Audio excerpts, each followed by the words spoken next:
The best decision is my decision. It is the best every time decision, my decision. Politics and controversy have always played a part in Formula One. Villages always have a village idiot, and he fits the bill perfectly. Sometimes too much. Michael, that is so not right. That is so not right. And too often. Honda now will have even less trust in the FIA because they think that the judgment is far too harsh for what they did. But in 2005, when it meant only 6 cars took the starting grid, it crossed a line into farce. This is Indianapolis 2005. The 2005 season was during a period of time when FIA President Max Mosley wanted to see more cuts in Formula One, and teams wanted more control in the sport, as well as better commercial agreements. The tension had been going on for some time, and there had been talks of a breakaway series by some of the teams since 2003. Relations between the teams and Mosley were at one of the lowest points. At the time in Formula One, there were 2 tyre manufacturers supplying teams, Michelin and Bridgestone. As a new regulation for 2005, tyre changes during pit stops were banned, so drivers needed to make their tyres last through qualifying and the entire race. It was a controversial rule at the time, as tyres could be replaced if damaged, but Raikkonen's heavy crash in the last lap of the Nürburgring did raise questions as to how much teams and drivers would risk safety on damaged tyres. Martin Whitmarsh said after the race, "We would have had to negotiate on the tyre situation anyway. Obviously it has created a precedent now, which demonstrates how dangerous it is. It has been commented on all the way through the year. These regulations have given us a dilemma that we would rather not have." The frequency of tyre issues so far in the season and during private testing had even prompted Max Mosley to write to both tyre companies seeking to confirm their safety, which they both did. During first practice, Toyota's Ricardo Zonta suffered a left rear tyre failure on his Michelin tyres, spinning on the infield section of the track. Tyre failures have happened in Formula One, so this incident didn't attract much attention. During practice 2, Toyota's Ralf Schumacher suffered a left rear tyre failure on the banking at turn 13 and crashed into the pit wall on the opposite side. He would take no further part in the race weekend. The occurrence of 2 tyre failings in close succession started to ring alarm bells for Michelin. At this stage, it was unclear what the issues were. One possible contributing factor was the track, which had been recently resurfaced. Problems with the consistency of the track surface were found during an IndyCar tyre test a few months prior, leading the track to go through a process called diamond grinding. The test was conducted by Firestone, a subsidiary of Bridgestone, who happened to not suffer from any tyre issues during the Grand Prix weekend. With such an abrasive surface and the additional loading from the banking in turn 13, had Michelin overlooked its preparation compared to Bridgestone, who would have received information from the tyre test? As a precaution, Michelin considered flying out a new batch of tyres based on the Barcelona specification, but these would need to be approved by the FIA and all the teams unanimously, as tyre allocations needed to be done before the race weekend. Michelin could potentially be seen as gaining an advantage for bringing a more robust tyre that had better performance advantages over the one it had brought previously. However, when these new tyres were tested, they exhibited the same characteristics of those that had failed. At best, the tyres would last for around 10 laps.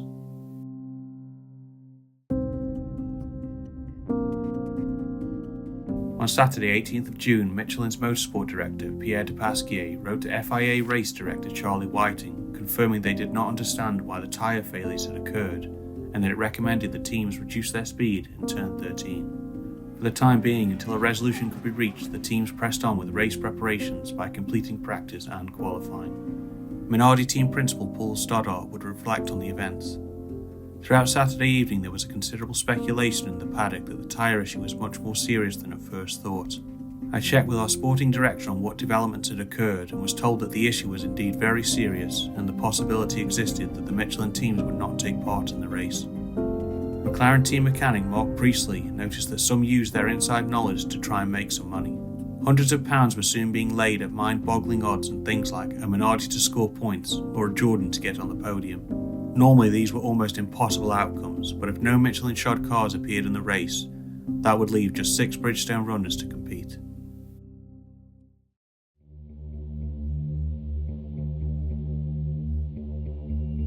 On Sunday, Charlie Whiting wrote back to Michelin's letter expressing surprise why you have not supplied your teams with such a tyre given your years of experience at Indianapolis. Whiting highlighted that there would be a breach of Article 151C in the Sporting Code, which relates to any fraudulent conduct or any act prejudicial to the interests of any competition or to the interests of motorsport generally. The reduction in speeds for Michelin teams was approved, providing their cars do not obstruct other competitors. Whiting also responded to a number of suggestions that were emerging from other teams. Using another tyre for the race that wasn't used in qualifying would be in breach of the rules and met with a penalty. Changing tyres during a race would be permitted as long as each set could be proved it was about to fail. Adding a chicane to turn 13 was, in Whiting's words, out of the question. A meeting was held with the team principals, Michelin, track president Tony George and F1 commercial rights holder Bernie Ecclestone. Ferrari and Max Mosley were not present. Mosley was at home, surprisingly unaware of the events unfolding, for now. What was requested of the Bridgestone teams was to allow a chicane to be constructed at turn 13, which would then allow Michelin to advise their teams that, in their opinion, the tyres would be able to complete the race distance. It was made very clear that this was the only viable option available, as previous suggestions from the FIA, such as speed limits in the Michelin cars through turn 13 could, and probably would, give rise to a monumental accident. This idea, as well as one concerning the possibility of pit stops every 10 laps, were dismissed, and discussion returned to the only sensible solution, a chicane. Pierre de Pasquier again reiterated to Charlie Whiting that they could not compete with these tyres in the current configuration of the circuit, and to have a significant reduction of vehicle speeds in turns 12 and 13. Whiting replied, giving the teams the choice of running more slowly in turn 12-13, running a tyre not used in qualifying, which would attract a penalty, or repeatedly changing a tyre, subject to valid safety reasons. Finishing with, it is for them to decide, we have nothing to add. Bernie Ecclestone spoke to Ferrari team principal Jean Todt and Max Mosley about the proposals discussed at the meeting. It wasn't good news. At approximately 10:55, Bernie informed us that not only would Mr. Todt not agree, stating that it was not a Ferrari problem, but an FIA and a Michelin problem, but also Mr. Mosley had stated that if any attempts were made to alter the circuit, he would cancel the Grand Prix forthwith. Other suggestions started to fly around, including a non-championship race, Michelin teams not scoring points, install a chicane and race without Ferrari, potentially racing if the FIA removes support. This would include appointing people into key positions vacated, such as a race director, safety car driver, etc. The drivers were then brought in to be updated as to what plans and suggestions had been discussed. Through the various calls between some of the team principals and Mosley, it was clear he was not willing to bow to any suggestions other than what the FIA had suggested. To my total disgust, it was stated that Mosley had informed Mr. Martin, the FIA's most senior representative in the USA, that if any kind of non-championship race was to run, or any alteration made to the circuit, the US Grand Prix, and indeed all FIA-regulated motorsport in the US, would be under threat. By now it was evident Mosley had bullied the US Grand Prix promoter into submission. Bernie Ecclestone was powerless to intervene, and all efforts of the team principals, with the exception of Jean Todt, had failed to save the 2005 US Grand Prix. Time was running out to save the race, and even as the cars were going to the grid, calls were still being made between team principals. On his grid walk, Martin Brundle said, "Well, I don't know whether to laugh or cry, to be honest. Just complete lunacy. We'll see if we can find somebody who will actually talk to us." No clear information was being relayed to the public either at the track or through the media, but as the minutes and seconds ticked down, the idea that the Michelin teams would not participate in the race became stronger.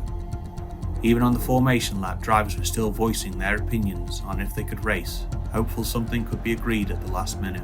If that is the case, that there's still indecision in the team principals, again, if it comes down to my choice, I want to race. However, nothing had been agreed, and all the Michelin teams came into the pit lane to retire from the race. The race proceeded with only 3 Bridgestone teams remaining. It didn't take long for the fans to start turning against the event and venting their frustration. Big frustration for the whole team, for the drivers, for Formula One in general, especially here in front of the USA fans. But we couldn't avoid this situation. We were in danger, we knew it, and it was very clear that Michelin runners couldn't race today. But we can't do much, you know. We have to think about our safety first, and if it's not safe to drive around here for whatever reason, you know, we can't drive, you know.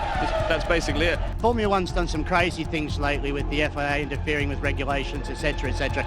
But this one today, I think will have far-reaching implications. All this talk about stupid regulations, all the interference in the sport, it needs to stop, and it needs to stop now, because if it doesn't stop, what we're seeing here this afternoon is exactly where Formula One is heading, unless some people quickly act to right the wrongs, and the wrongs start at the top. The race finished with unsurprising results. There was no solution, honestly. As far as I understand, whether they would have gone through the pit lane, whether they would have gone on the speed limit or all lap, the tyre would have failed. That's what I understood. Formula One is not very famous in America, so we have to improve that. How can we improve that? To have a good show. Today we would have had a good show. I mean, Ferrari was starting 5th and 7th, and probably they had the fastest car and would come through the rank really rapidly. But the others retired, and the public seemed to think that it was our fault. I mean, but today there was nothing we could have done. The next day, the FIA issued a statement justifying its stance on how the event unfolded. It stated the rules could not be negotiated. The Michelin tyres should be built to be reliable under all circumstances, and weren't. A makeshift chicane would have been unfair, would not have adhered to safety standards, and could have presented legal issues if there had been an accident. Michelin teams were criticised for not bringing a backup tyre, which they were allowed under the rules. The whole statement pointed the blame squarely at Michelin, the Michelin teams, and their actions. The 7 Michelin teams were summoned to a hearing of the FIA World Motorsports Council in Paris on 29th of June. Each of them were charged with the following listed below. Even fans had started to take matters into their own hands by launching legal action. On 28th of June, Michelin announced it would refund all ticket holders and would offer another 20,000 tickets for next year's race for free. There were suggestions another race could be held later on in 2005, but Tony George disputed this, saying there will be no race at Indianapolis Motor Speedway this fall. The World Motorsport Council met on the 29th of June and found the teams guilty of failing to ensure suitable tyres, but with strong mitigating circumstances, and wrongfully refusing to allow their cars to start the race, due to their right to use the pit lane on each lap. The teams were found not guilty on the other counts, and a discussion on any penalties was to be decided at a later meeting in September. After the verdict, a statement from 6 of the 7 teams said, "The teams explained to the World Motorsport Council that in light of the clear and written advice from Michelin that it was unsafe to race at Indianapolis on the tyres supplied by that company, the teams had no choice but to decline to race. The teams much regret that the American public were unable to enjoy a race involving all 10 Formula One teams." Following an appeal by the teams, the World Motorsport Council reversed its decision and cancelled all guilty verdicts against the teams due to new evidence previously submitted to the FIA Senate. According to a BBC report, this was based on McLaren team principal Ron Dennis and Red Bull team principal Christian Horner meeting President Max Mosley and the FIA Senate. They argued that by racing, they would have contravened an Indiana law stating that it is an offence to knowingly put others at risk, even if no accident occurs. So one of the biggest farcical dramas in Formula One was over. So who was to blame? Michelin, it could be argued, failed to build a tyre appropriate for the track and didn't have a backup at the event, regardless of if the tyres would fail. The failures were due to the flexible sidewalls, and this was on every construction of their tyres, so it wouldn't have mattered which specification they had run without building an entirely new one, which wouldn't have been possible in the time. Max Mosley and the FIA were clinical and strict about what could happen and what couldn't. They were never going to compromise their position. However, being so inflexible as to not see any compromise whatsoever in the running of the event could be seen as a power play. This was all during a period where tension between Mosley and the teams was pretty high. What better way at reasserting authority than to clamp down on everything and anything? Bernie was the man in the middle. He would want the race to go ahead considering he has a financial interest in it, but in his role as the commercial rights holder, he has no authority to do anything. Formula One teams rarely do anything for selfless reasons. The Michelin teams were pretty powerless to do anything, so the only card they had to play was to go for a united approach to help resolve the event. Considering Ralf Schumacher's withdrawal from the race due to a big tyre failure and slamming into the wall at top speed, creating a temporary chicane flew in the face of safety without it being held to some kind of safety standards. The Bridgestone team's attitudes were mixed. Ferrari's indirect objections and inaction can be understood as competitive politics, but the effects of those decisions did not help to find a common-sense solution to the problems. Jordan and Minardi were more aligned with the other Michelin teams, but having considerably smaller budgets than any of the other teams. Any sanctions that followed would have had large financial impacts, effectively tying their hands on the matter. It was a bad experience for the fans, but at least they got their money back from Michelin. It can't make up for the huge travelling distances or hotel expenses someone undertaken to enjoy an F1 experience, but at least there was a gesture. So has F1 learned its lesson about putting the sport and fans first? There are many things this afternoon that we have never seen before, but now we have 20 cars in the pit lane and a light about to go green, and Bernd Mailander in the safety car, after a wait of about 3 hours, can leave the pit lane. Finally, ladies and gentlemen, the race will not resume. The decision has been made. Max Verstappen wins the Belgian Grand Prix in 2021. They tried, but it just wasn't possible to get the race going again. But that's another story and another video. See you on the next lap.